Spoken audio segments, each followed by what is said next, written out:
Pone pirmininkė, kolegos, kartais kova su terorizmu jau nebėra tinkama formuluoti. Europoje ne pirmi metai vyksta oficialiai nepaskelbtas karas, dėl kurio nebent mastų gali būti įvairių nuomonių. Vieniems jis gali pasirodyti lokalus, kiti gali kalbėti apie pasaulinę terorizmo ugnį.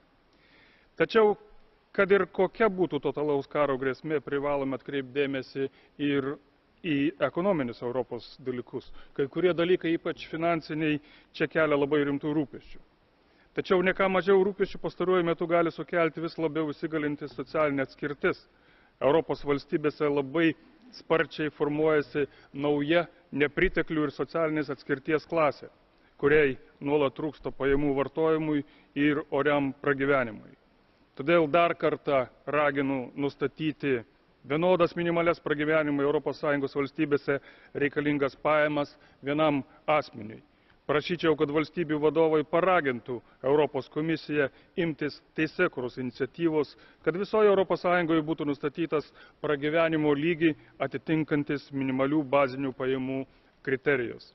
Noriu priminti, kad tokiai iniciatyvai jau pritarė beveik 200 Europos parlamento narių iš įvairių ES valstybių.